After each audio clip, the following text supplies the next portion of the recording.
आदरणीय दर्शकहरू, हामी एउटा गीत सुन्ने गर्छौं र नेपालका किसानहरूका बीचमा चर्चित एउटा गीत छ।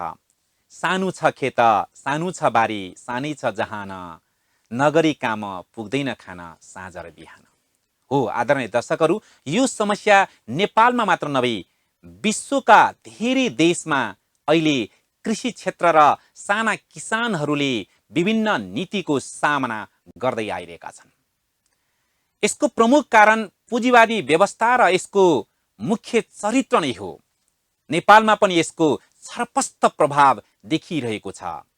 साना किसानको बाहुल्यता भएको नेपालमा पर्यावरणीय सन्तुलन, सामाजिक सांस्कृतिक अभ्यास, भौगोलिक जैविक विविधता मात्र होइन, कृषिको केन्द्रमै रहेको उत्पादनका स्रोत साधनहरू र किसान वर्ग व्यवस्था गरिएका नीतिहरूका कारण हामी परनिर्भर बन्ने र खेतबारी अतिक्रमित हुँदै जाने र किसानहरू बिस्तारै पलायन हुने एउटा दुःखद चित्र, डरलाग्दो चित्र बनेको छ।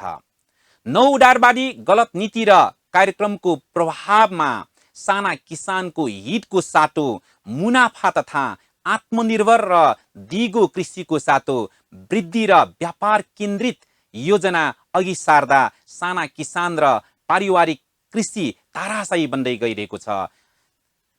बुर्जुवा शिक्षा, सांस्कृतिक प्रभुत्ववाद तथा आधुनिकताको प्रभावमा कृषिलाई उपेक्षा गरियो। यस्तै थुप्रै समस्याहरूबाट नेपाली किसानहरू अगाडि बढिरहेका छन्। यो समस्या नेपालमा मात्र नभई विश्वभरका किसानहरूले सामना गर्दै आएको यथार्थ हो। दक्षिण अफ्रिका र एसियाली मुलुकहरूका थुप्रै देशहरूले यी र यस्तै समस्याहरू भोग्दै आइरहेका छन्।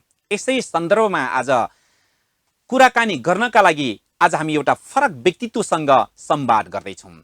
आज मसँग एकजना तान्जानियाका एकजना किसान नेता हुनुहुन्छ। उहाँसँग तान्जानियाको कृषिको स्थिति र त्यहाँका किसानहरूको अवस्था कस्तो छ र त्यहाँका किसानहरूले भोग्दै आएका समस्या र नेपालका किसानहरूले भोग्दै आएको समस्या बीचमा के कस्ता समानताहरू छन् र खास गरिकन समाजवादका लागि अभियानमा जोडिएका विभिन्न व्यक्तित्वहरू यहाँ नेपालको भक्तपुर जिल्लामा हुँदै गरेको एउटा ट्रेनिङका बीचमा आज हामी संवाद गर्नका लागि एकजना अतिथिलाई हामीले निम्त्याएका छौँ। आजका मेरा अतिथि हुनुहुन्छ स्टेफन रुबुगा। उहाँ नेशनल फार्मर्स मुभमेन्ट इन तान्जानिया अर्थात् भिवाटाका उहाँ डाइरेक्टर हुनुहुन्छ। उहाँसँग आज हामी संवाद गर्दैछौँ। नमस्ते। First of all, I would like to welcome you here in this session. This is telecasted by Everest Television. How are you feeling? I'm fine. I thank you very much for this honor to be here and indeed to be in Nepal. Thank you. It's my pleasure to get you here in this session because especially we will talk about farmers, the situation of farmers in Tanzania and the similarities and dissimilarities between the situation in Tanzania and Nepalese farmers as well. So first of all, please, you are here in Bhaktapur. So I want to start this program from your introduction, please. I am Stephen Ruvuga. I come from Tanzania. Tanzania is a country in East Africa. And on the west side, actually on the east side of the country, it is bordering the Indian Ocean. Okay. A long stretch of Indian Ocean, which starts from Somalia all the way to South Africa. Well. So we are bordering that. And it is a country of population of around 60 million people. And the geographic area is like 367 or 66 million 60,000 square kilometers. So it's quite a huge country. And it is surrounded by great lakes, Lake Victoria, Lake Tanganyika, Lake Nyasa in the south. Yes. And these are big lakes which actually combine different countries, Well, which border the country. good, because just I came to know that it is rich in nature. We can say Tanzania is very rich in nature. It is very Well, you are rich very in lucky. nature. Yeah, we are very lucky that it is rich in nature in terms of the biodiversity, Good. in terms of variation in the climate situation. Well, We have also the tallest mountain in Africa, actually Mount Kilimanjaro. We have, of course, wildlife, mineral resources, good. and basically the country is quite rich in terms of the natural Very resources. good. We can even say if the lesser, people more are poor. similar, Yeah. similar environment, and then the natural diversity. Natural diversity, Oh, wow. yes, yes, yes. Okay, one thing, yes, you just told me that actually you are rich in nature and natural diversity as well, you know. So farmers are universal, we know, and then we have all the farmers in every nook and corner. It is their luck. We say they need to work hard. So all these natural mines and minerals, you know, it has been using for the benefits of the citizen of Tanzania, you think? I think this is where the contradiction is generally in many countries where the countries are rich in nature, but the people are not equivalently or as rich as they could have expected to be. And it is definitely a problem because the resources are actually exploited for the interest of the corporate world outside the country itself. Yeah, like I'm going to focus and highlight the same problems, please. Yes, yes. So it's like in many countries, not only in Africa. You see the countries which are very rich in natural resources like Congo are in persistent and constant conflicts and instability. You see a country like South Africa where it is very rich in natural resources, in mineral resources, huge country, but people are landless. And you can go on and on for many countries which face the same and similar situation that I'm talking about. And of course, Tanzania is no exception. We have huge gold mines. We have diamond. We have some minerals that are typical and exceptional to Tanzania only. Tanzanite, for example, graphite, and the list is quite long. Okay, please, yes, you just picturize the situation of Tanzania. Okay, which is the first they have been using the natural resources that you have in your country? Which is the first? I mean to say, which country especially, which country has been using those natural resources? You said that you have mines and minerals also, gold also, diamond also. These all expensive things you have. I just told you that you are very lucky citizen and the lucky citizen. So which are the countries and which are the specially forces they have been using all these things that belongs to you? Amongst the first discoveries of the mineral resources in Tanzania was in diamond. And diamond was discovered in 1950s.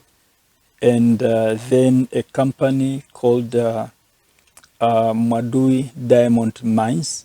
This is where Mwadui is the location where the mines are. Actually was established, and it was established by a British geologist, Williamson. And definitely, which country does he belongs to? He is a British. Well, and he died a few years after the discovery, and therefore he left a company which indeed is British in nature. And we'll say this is the first beneficiary. And mind you that the discovery of diamond was done during colonial time when Tanzania was ruled by the British colonialists. And was that means you suffer much from British imperialism as well. Yes, definitely. When was it freed? When was it freed from British imperialism? Tanzania became independent politically in 1961. Okay. 1961. So like now we are talking about 62 years And since it means we can political say that you have been independence. celebrating Independent Day every year. Yes, yes, Well, every year for the last 62 years okay, until now. but we are very lucky because we don't have Independent Day. We have Democracy Day and other day only. Okay, well, okay, You are yes, very please. lucky because you were not colonized. Yes, of course, of course. Till Yes, now we are independent. We are independent forever. yes. Yes. Okay. Just you when I came to know from your conversation that actually you have lakes also, you have mountains also, you have diversities as well. You know, natural lives. Do you think that are the people in Tanzania benefited from all these natural resources that you have, or mostly the Western countries like imperialist countries, capitalist countries, they have been benefited much more than you people? Let me talk about the mineral Please, please, resources please, please, first. please. When mineral resources continue to be discovered in the country, our first president and the father of nation considered that situation and saw that we did not have technology and capacity to exploit the minerals. Okay. And therefore, his position was that let's wait, let's reserve the mineral resources until we have our own capacity to exploit, to utilize, so that the mineral resources actually benefit Well, our own country. a good idea. Yes. So after the changes of the leadership, when he retired, the following administration decided to exploit the minerals.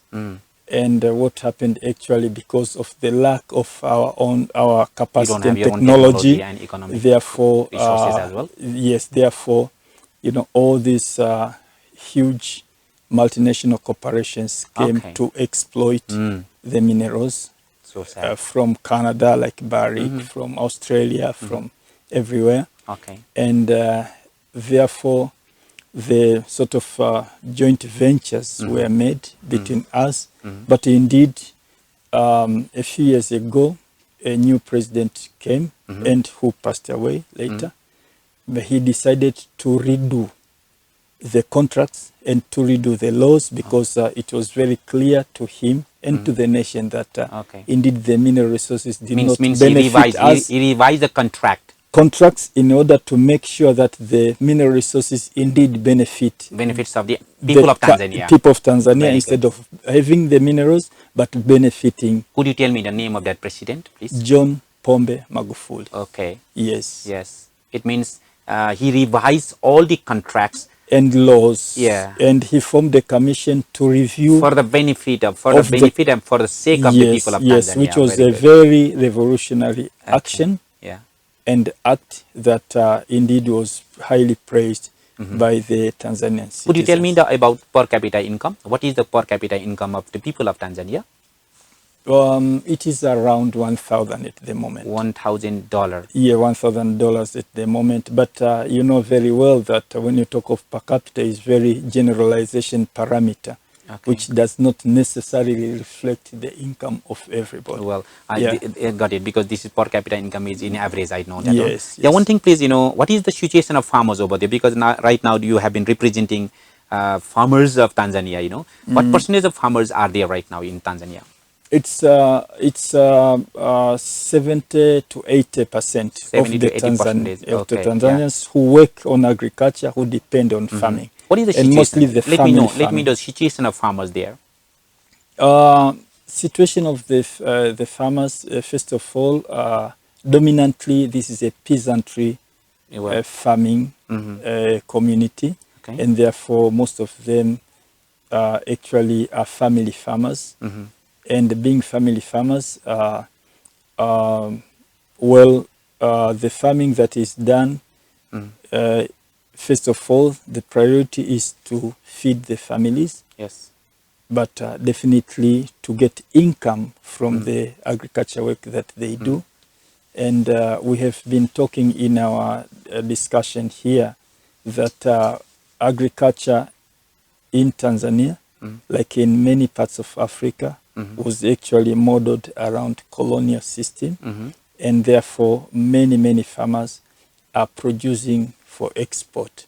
Yeah. Like coffee, like cashew, like Cash many, crop, many. we can say Yes, cash crop yes, yes, as well. yes, cash crops, and therefore there is a duality, in fact, for production of food for consumption and for production of these crops which are entirely for export. But we need also to understand that some of the food crops that have been traditionally for consumption have been also converted into cash crops, like rice, for example, because there is increase in the consumption in urban centers. So that is basically the system of production. And if you talk of the challenges, the problems, Yeah, let's say, I am going to ask about yes, what are the challenges and what are the problems they have been facing, especially because most of the farmers all over in the world, they have been exploited, you know. And so, please, what kinds of problems you have been facing, especially there in Tanzania? the Tanzanian peasants are no different from other peasants in African countries in terms of being exploited. And until recently, for example, in Tanzania, the contribution of agriculture in the national economy was around 60%. Okay. And currently, Great contribution. Yes, great contribution. And currently, but what about the situation? What is the lifestyle? Yeah, the big contribution is there, 60% of total economy. Now it has been revised to around 20 to 25% of the national income coming from agriculture because of the emergency and increase in the contribution of like service sector and communication, tourism and others. Okay, one thing I wanna know from you that actually that all over in the world, when we study the history of farmers, they have made big revolution as well, and many changes have been occurred after revolution. Do you have such kinds of history of the peasants of Tanzania, that they have revolted against the government or against the colonization or against the imperialism? The biggest, I would say, the biggest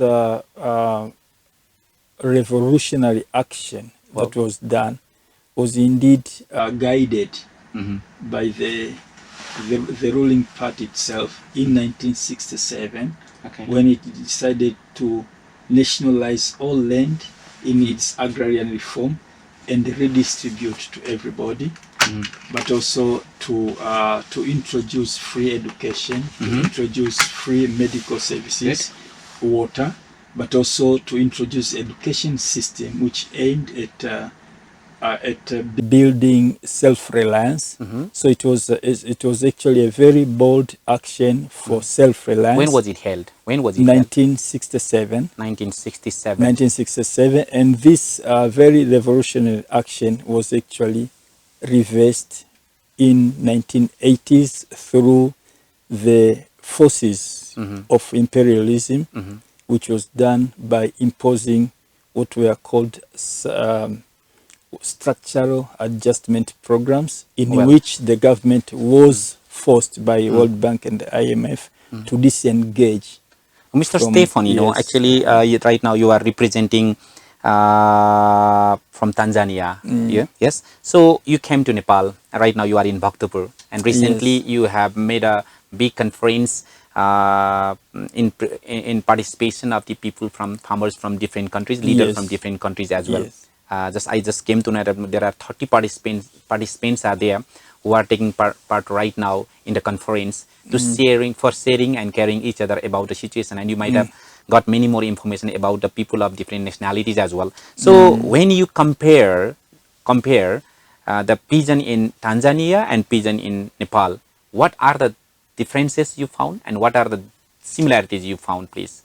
What is the situation of Nepalese farmer in compared to your country? In the discussions that we have held, all peasants of the world face the same huge challenge under forces of imperialism. Okay, let me know the common challenges, please. Yes. You saw exploitation of what they produce, which do not in fact benefit them. That is why you find peasants continue to be poor, Well, because the riches go somewhere else. okay. Yes, but big you problem. find issues related to land, Yes. landlessness, Mhm.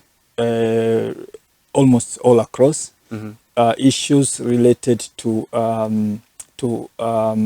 finding proper, affordable, Mhm. and appropriate Mhm. inputs Mhm. that peasants need, Mhm. for example, and indeed decisions that are not in favor of the peasants, but in favor of Investor. their exploiters. Yeah, okay, got it. Their exploiters. Good. So what we see clearly is that there is a lot of organization here Mhm. in Nepal, Mhm. and which is really commendable. Mhm. And we saw very clearly that the Communist Party, Well, yes, unified, okay.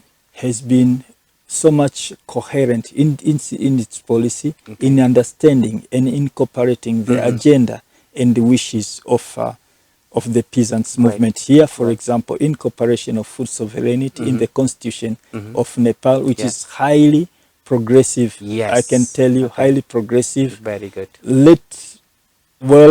Implementation will go step by step, but at least acceptance and By the appreciation constitution as and well. recognition. Yes, This is recognized the by first step, constitution. and this Very is good. very, very huge. In which case, all others, like in my own country, in Tanzania, we are struggling to make sure that this goes into official instruments, into documents, which we have not attained so far. But I would also say that there is a very big international move to replace and displace peasants and instead put investors as producers. And this is very, very contradictory in terms of making the societies stable.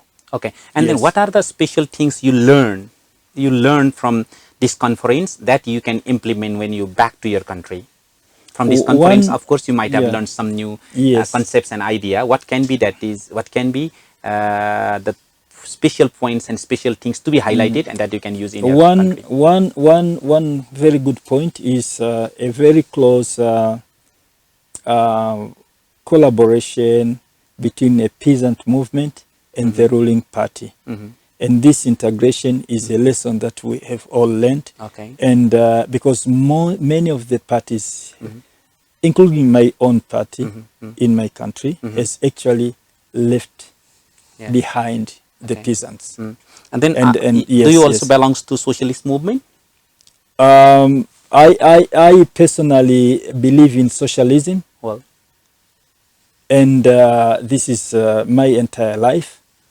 And we do not have a socialist party in the country. okay. Yes. Yeah. One thing I want to know from you that what is the situation of socialist movement in the world, in your opinion, in your view, in your point of view? Attempts to silence, attempts to erode and erase socialist movements are there, but have not succeeded. I understand that after demolishing of Soviet Union, Yes. it was considered as a success, but each time socialist time again to movements, revive. you can see the replacement of right-wing governments in Latin America, for example, and there has been a wave. Now we have a number of socialist, leftist governments in Latin America. Comrade talked about the coup d'etats, actually revolution in some Sahelian governments.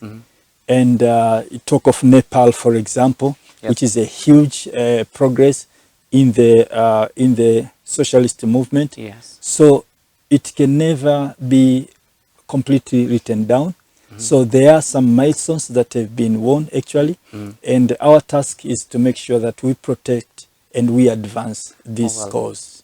Okay, Globally. I want to say good luck to you. Okay, yes, actually, what kinds of government do you have in your country? I mean, Tanzania, Republican government or? Yeah, it is a republic. It is Yes. a republic. Actually, it is the United Republic of Tanzania, Oh. meaning that it is a union of Tanganyika and an island called Zanzibar, and the two formed United Republic of Okay. Then Tanzania. is there federal governing system? Is No, practiced no, over no, there? no. It's not a federal government. It's Unitary government system. sorry. Unitary government Yeah, system. unitary. Yeah, Okay. unitary. We have two levels of the governments. One is the government of United Republic, but we have government of Zanzibar. Okay, honestly, as a you need to state. tell one thing Yes. because you belongs to Tanzania, I belongs to Nepal. You know, sometimes we listen some bad or good news about Tanzania also. So when you leave, when you will be there when you were there in Tanzania,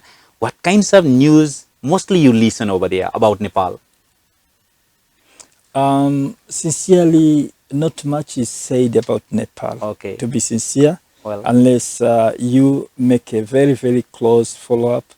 For example, the struggles that you had some years ago. So yeah, Yes, yeah, it's, but okay, it's okay. but I got it's it. not. Another information because you are here in the program of Bao, you know. Yes. Yes, and Bio Inputs International Yes. Schools has been organizing this training. Yes. So how you came in contact with this organization and how you have been working with this organization, how you have been connected to this organization. I want to know something about it as well. We especially from Africa. Yes. We have our own Pan-Africanism Today movement, which connects different sections of the movements in labor, in peasants, and you know, to come together in understanding and unifying the strategies for against exploitation. Okay, I really, yes, yeah, yes. really, So this is what connected us and made us be here because the players in Baobab good. Are players in Pan-Africanism Today. Okay. I really appreciate your unity because it is very important. And then when you come to a forum, you can share your knowledge, information about different part in the world. You know. At the same time, I have some doubt against you. There are many organizations, NGO, INGO, you know, non-governmental organization and international non-governmental organization has been working in Nepal, especially. Then I just got information that such kinds of organization which has been working worldwide, you know, they are working here in Nepal as well. Many organizations are there, and such kinds of organizations are silently working to destroy the tradition, culture of country as well. Do you have such experience? It is very, very true that because they have big budget as well to influence the people through such kinds of budgets. Yes, there is, of course, it is very true that there are all sorts of things to exploit the peasants through NGO world. Yes, yes, yes. National and international. Of course, they are all puppet farmer organizations which are created everywhere to silence and kill the agenda that we have of emancipation of the peasantry. Okay. But one thing I can assure you is that there is strong commitment of the peasants movement to make sure that it sticks to the agenda, and through our solidarity, well, for sure, it is not possible to silence. So I'm very, very confident of the movement agenda and the continuity of the struggles. Very good. Okay, and now please finally, I just want to talk about the situation of capitalism, imperialism, and then you just told that actually you have uprooted colonization from your country as well. Then what is the situation of the influence of Western countries like USA, UK, especially in your country, Tanzania?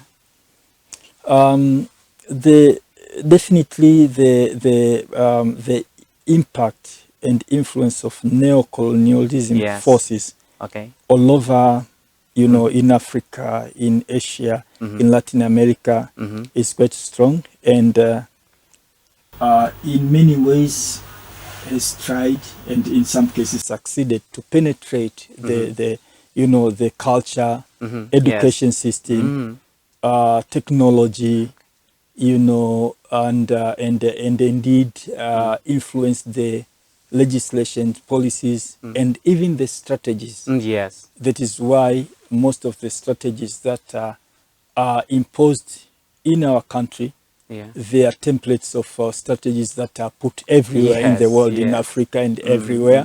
All they do is to change the name. Yes. So we are no different from that. And if you see, for example, the movement, the moves, imperialistic moves through philanthropy, for example, you know, all Bill and Melinda Gates, Agra, etc., and many, many of sorts, which are instruments and tentacles of the same imperialistic forces that we clearly see. But also, if you look at exploitation of natural resources that we talked about earlier, Yes, yes. when we talk of sugar-coated Yes, sugar coated. programs that appear to be sweet, but in Yes. effect and in essence actually is to exploit. So there is no difference. Yes, there is no difference. And put a lot of pressure. Financial actually institutions. Yes, many Yes, financial institutions financial have there. the They have global been financial, supporting. yes, supporting programs, but not mostly for the benefit Okay. of the citizens of the country, but rather to put conditionalities and tentacles and to bind actually Okay. our countries to save their agenda. Okay. Yes. Yes. Now we are going to conclude this conversation session also. Please now, if I have still some left to express through this television, please do you have any things to tell right now, please, for the viewers? One thing that I should say, first of all, thank you very much to get me in this program. And secondly, I feel so much overwhelmed to be in this country, very lovely country, very lovely people, huge progress that you have made in terms of revolution.